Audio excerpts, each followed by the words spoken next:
How come the rich gets richer and the poor turns poorer? What is the ultimate secret of these wealthy guys that they don't want you to know? To be honest, it's not a one-liner secret, nor a top secret scheme. It's just a system put together which ensures that a rich guy continues to build his wealth, and this is the exact process that a poor guy ignores and stays broke for life. As you are watching this video today, you will get to know the ultimate secret process that this wealthy guys practice to keep on getting richer, and this exact blueprint will make you a wealthy guy as well. So stay attentive for the secret. Before I unleash the secret for the new viewers, I want you to check out this entire series from the very beginning so you can get a better understanding of every step that we'll discover in the coming segment of the video. And for my honest old viewers, we are just one video away from completing this Road to Financial Freedom series. To understand the secret, we'll have to start from the root level. In a developing country like India, the success of a person is calculated by his profession. I'm pretty sure this applies to every nation and civilization across the world. In our India, if an individual happens to be a doctor or a lawyer or an CA, he is considered to be successful. Reason? Practicing his profession will bring in money in the house. This is where the entire society gets wrong. They decide the success of an individual merely from his professional degree, irrespective of his reality. I have seen many doctors living an ordinary life. I have seen lawyers working 7 days a week with no days off. And I have seen CAs getting stuck in 9 to 5 jobs as well. It all comes down to one question. Is the individual financially free? Does the money keep rolling in if he stops practicing? And can he sit back and enjoy his life without any financial worries? The answer to all of which is exactly a big no. Then how come he is tagged as successful? Now I'll come to the actual point. Having a high-class professional career or having an average 9 to 5 job, both makes no difference if you don't have the right financial education. Let's understand. Here's the way the majority spends their paycheck or income every month. A big chunk of their paycheck goes to their monthly expenses, paying off their EMIs, buying some luxury and amenities, and if something is still left behind, they might then consider saving that money. To conclude, the diagrammatic representation might look something like this. However, what the wealthy guys do is completely opposite. A majority of their income goes to investments, then comes the expenses, and they might save the rest of money, which would look something like this. Now I know that this is not at all possible in reality because a bread earner has many responsibilities and he cannot just invest the majority of his money and let his family starve. But what he can do but never does is spending not more than 75% of his paycheck, investing a 15% at minimum, and saving up just 10% of his paycheck. This is completely doable.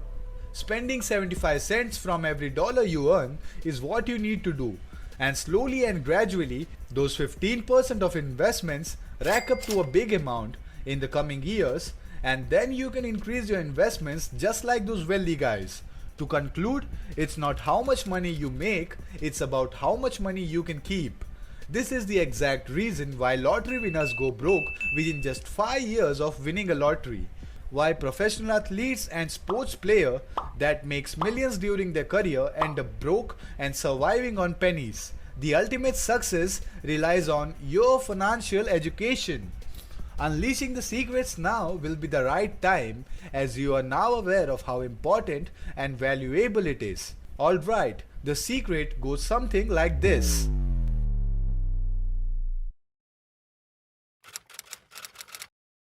Let's start with tracking your money. The journey of building wealth starts after you develop the habit of tracking your money. You need to know where your money is going and how you can optimize it correctly. Let's take an example. Joey is a guy who makes $100,000 a year and spends about $120,000, unaware of the fact that his debt is piling up like anything and will soon come back to haunt him.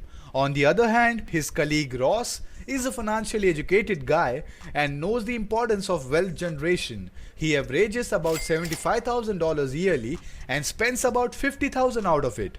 He avoids purchasing lavish liabilities and focuses on building wealth first. He invests $20,000 and saves the rest for hard time. Fast forwarding a couple of decades, you already know who wins the game and who gets the Rachel. Within 2 decades and a return rate of nominal 8%, Ross has built a wealth of about $1 million. And Joey? He is stuck under a huge burden of debts that will bite his ass like anything. So it gets pretty mandatory to track your money in the long term, or else you won't even realize how you got under such a huge debt trap. So being wise financially and keeping records of your transactions is where you will start. After you have inculcated the crucial habits of tracking your money, you will now need to build some shields. Yes, it is somewhat similar to what you are thinking. In the journey of financial freedom, you might face some problems that you will need to tackle in order to move ahead. Hard times don't come with prior warnings. You need to have financial shields that will guard you when hard times kicks in. In simple words, you will need to save about 3 to 6 months of your future expenses. This cushion of savings will help you rescue through the volatile times. You might find this silly, but a majority of the American population doesn't even have $1,000 saved up in their accounts and will have to rely on credit cards if they get encountered by any problem. As you're building financial freedom, you need to focus on the right things like building wealth and calculating risk. And you will be unable to dedicate your complete focus on these crucial matters until and unless you have a cushion of savings that you can rely on. This same cushion will help you settle down a bit and gather yourself in case a hard time strikes you.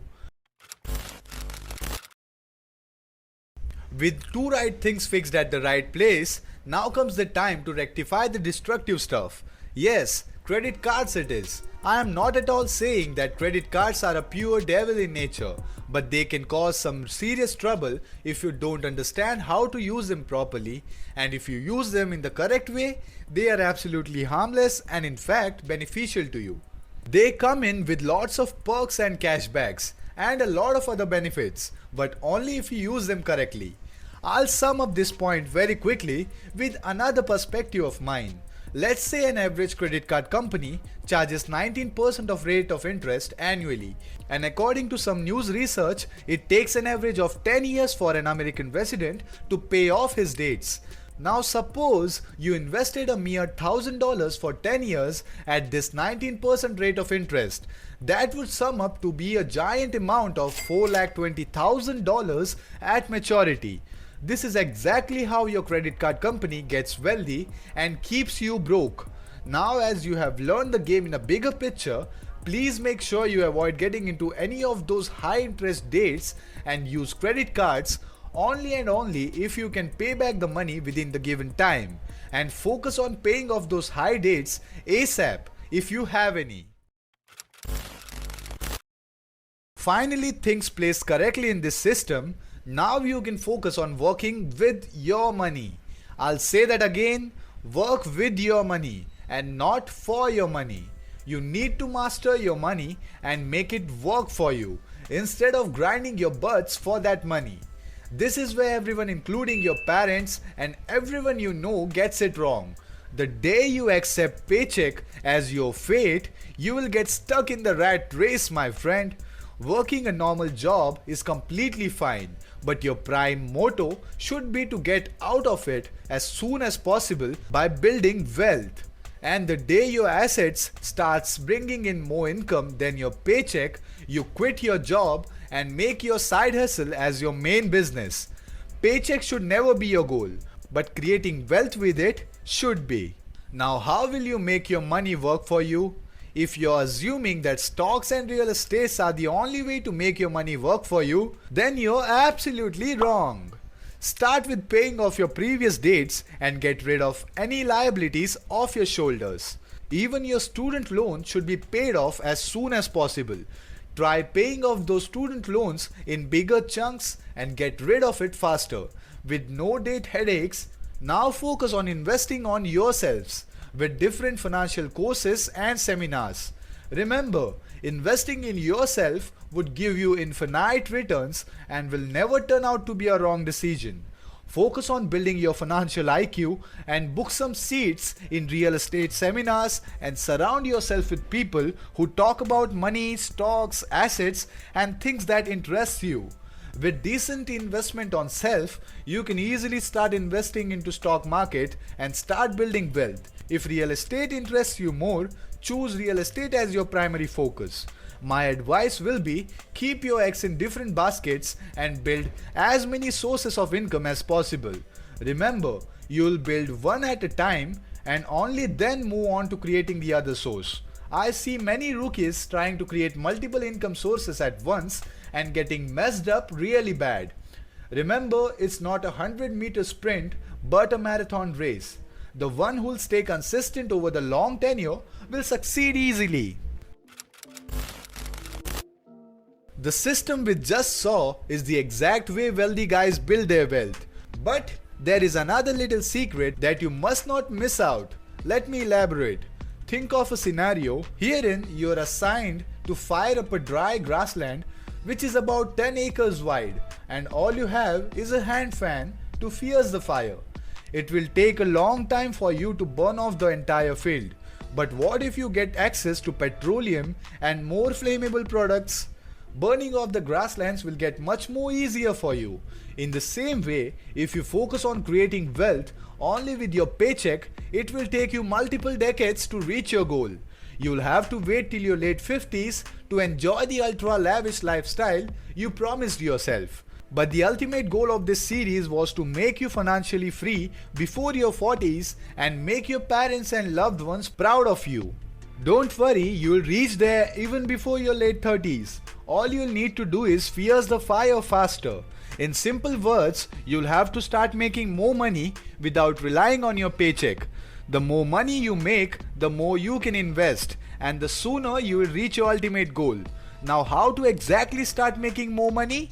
The last video of this series is completely based on this very topic. The exact blueprint of how you can start from almost no money and end up making $1 million will be discussed. I would like to remind you that this ain't a get-rich-quick scam, but a long journey of discipline and dedication.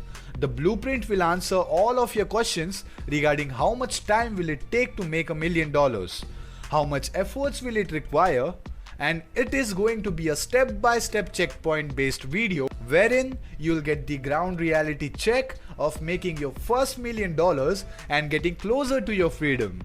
The link to the video will be dropped right in the description box, or you can simply click here and watch the final video of the series. And I also have a small surprise for you guys there. Click on the video and I'll meet you there.